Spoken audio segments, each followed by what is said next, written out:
रोज सामान दुनो रोज सामान दुनो मिक्स बाय सोनू कुशवाहा ठेका बाजार Motihari. Recording by Rajeev Rock Films Supaul. जाने कौन कोचिंग जाची पढ़े गे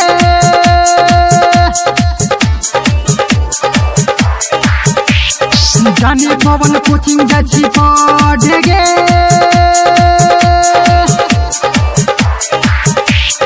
जाने कौन कोचिंग जाची पढ़े गे रोजो सामान दुनो बार हो गे रोजो सामान दुनो बार हो गे सबे लइकन तोरा कहोगे रोजो सामान दुनो बार हो गे रोजो सामान दुनो बार हो गे रोजो सामान दुनो रोजो सामान दुनो मिक्स बाय सोनू कुशवाहा ठेका बाजार मोतिहारी। तोरा टोपिया में जन्म सब डालो तोरा नाक में से नथिया उतारो तोरा टोपिया में जन्म सब डालो तोरा नाक में से नथिया उतारो सुपौल जिला पढ़े गेली ककरा से तू मरबैली सब कुछ बता लगे रोजो सामान दुनो बढ़ोगे रोजो सामान दुनो बढ़ोगे जाने कौन कोचिंग जाची पढ़े गे रोजो सामान दुनो बढ़ोगे मिक्स बाय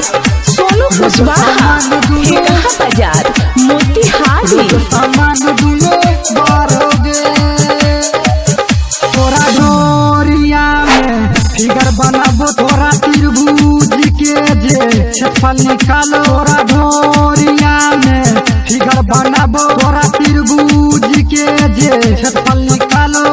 गुना भागा सबे कलको तोहर सामान यूज कलको ककरा से लड़त गे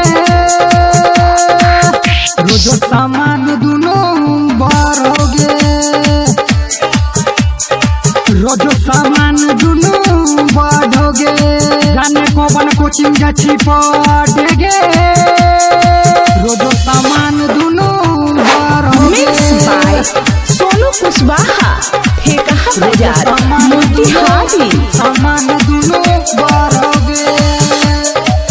ककरा कोचिंग में पढ़े तू गेलही अपन साबे समानमा तहू लुटलही ककरा कोचिंग में पढ़े तू गेलही अपन साबे समानमा तहू लुटलही राइटर प्रदीप देखत रहो सुरेंद्र दीवाना कहत रहो वीरेंद्र विदर्दी से दवा नगे रोजो सामान दुनो बढ़ोगे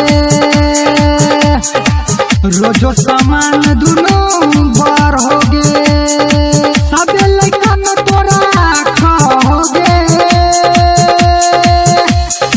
रोजो सामान दुनो बढ़ोगे रोजो सामान दुनो बढ़ोगे जाने कौन कोचिंग जाची पढ़े गे रोजो सामान दुनो बढ़ोगे रोजो सामान दुनो बढ़ोगे जाने कौन कोचिंग जाची पढ़े गे रोजो सामान